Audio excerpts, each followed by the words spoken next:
ஆண்டவராகிய இயேசு கிறிஸ்துவின் நாமத்தினாலே உங்களை நான் வாழ்த்துகின்றேன்.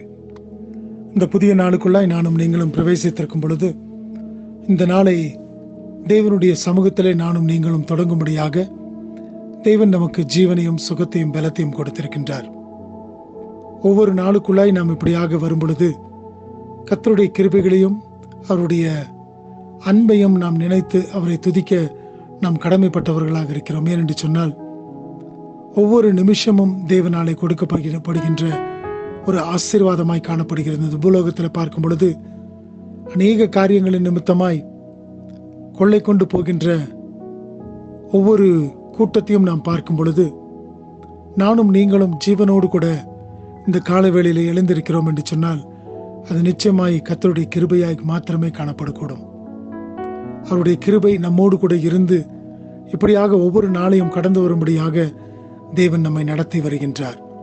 அப்படி என்று சொன்னால், இந்த நாளையும் நாம் பிரவேசித்திருக்கும் பொழுது தேவனை நாம் நினைத்து அவரை துதிக்கின்றவர்களாக, ஸ்தோத்தரிக்கின்றவர்களாக, ஆண்டவரே, நீர் என்னையும் எங்களையும் இவ்வளவு காலங்களாக எங்களை பாதுகாத்து வழிநடத்தி வந்து ஒரு புதிய நாளுக்குள்ளாய் நாங்களும் பிரவேசிக்கும்படியான ஒரு கிருபையும் கூட நீர் எனக்கு தந்திருக்கின்றீரே, அதற்காய் உமக்கு நாங்கள் நன்றி செலுத்துகிறோம் என்று சொல்லும்படியான ஒரு நேரத்திற்குள்ளாய் நாம் கடந்து வந்திருக்கின்றோம்.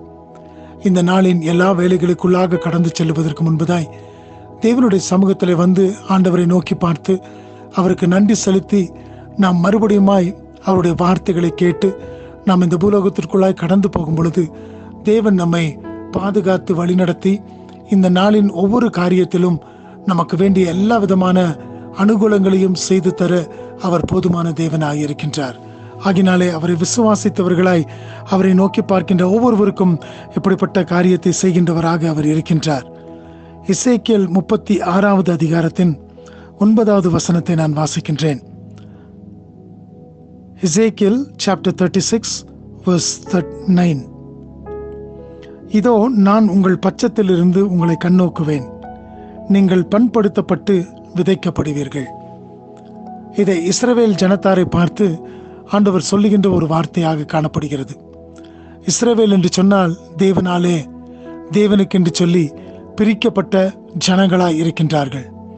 இஸ்ரவேல் தன் தேவனுக்கு சொந்தமான ஜனங்களாக இருக்கிறார்கள் என்று சொல்லி நாம் வேதத்தில் பார்க்கிறோம். அப்படி என்று சொன்னால், இந்த நாளிலும் கூட நானும் நீங்களும் இஸ்ரவேலராய் காணப்படுகின்றபடியினாலே அவர் இப்படிப்பட்ட ஒரு வார்த்தையை சொல்லுகின்றார், நான் உங்கள் பட்சத்தில் இருந்து உங்களை கண்ணோக்குவேன். இந்த நாளிலும் கூட அவர் நம்முடைய அருகாமையிலிருந்து, நம்முடைய பட்சத்திலிருந்து நம்மை கண்ணோக்கி பார்க்கக்கூடிய தேவனாக இருக்கின்றார். நானும் நீங்களும் அறிந்து கொள்ள வேண்டியது, அவர் நம்மோடு கூட இருந்து நம்மை பார்க்கின்றவராக, நாம் செல்லுகின்ற எல்லா இடங்களிலும் அவர் நம்மோடு கூட நம் அருகாமையிலே இருக்கின்ற தேவனாக இருக்கின்றார். அது மாத்திரமல்ல, நீங்கள் பண்படுத்தப்பட்டு விதைக்கப்படுவீர்கள். நிச்சயமாய் நாம் பண்படுத்தப்பட்ட ஒரு நிலத்தை போல அதிலே விதைக்கும் பொழுது அநேக கனிகளை கொடுக்கும் அல்லவா? அதுபோல நானும் நீங்களும் பண்படுத்தப்பட்ட நிலத்தை போலவும் விதைக்கப்பட்ட விதைகளுக்கு நாம் கனி கொடுக்கின்றவர்களாக, அல்லது நானும் நீங்களும் அந்த விதைகள் பலுகி பெருகக்கூடியதாய் காணப்படுவது போல நானும் நீங்களும் கூட பலுகி பெருகுகின்றவர்களாக தேவன் நம்மை ஆசீர்வதிக்க அவர் போதுமானவராய் இருக்கின்றார். ஆகினாலே எனக்கு பிரியமான தேவ ஜனமே, இந்த நாளுக்குள்ளாய் நீங்கள் கடந்து போய் நீங்கள் செய்யக்கூடிய ஒவ்வொரு காரியத்திலும் தேவன் உங்களை கண்ணோக்குகின்றவராய், தேவன் உங்கள் பட்சத்தில் இருக்கின்றவராக, உங்கள் நிலங்கள் பண்படுத்தப்பட்டதாக, நீங்கள் விதைக்கப்படும் பொழுது அவைகள் பலன் கொடுக்கக்கூடியதாக காணப்படுகிறது என்று சொல்லி வேத வசனம் சொல்லுகிற விதமாய் இந்த நாளிலும் கூட எல்லா விதமான ஆசீர்வாதங்களினாலும் உங்களை தேவன் நடத்துவாராக. இந்த தேவன் தாமே இந்த நாள் முழுவதும் உங்களோடு கூட இருந்து உங்களுக்கு வேண்டிய கிருபைகளையும் ஆசீர்வாதங்களையும் தந்து வழிநடத்தட்டும் என்று சொல்லி அவருக்குள்ளாக நான் உங்களை ஆசீர்வதிக்கின்றேன். ஆமென்.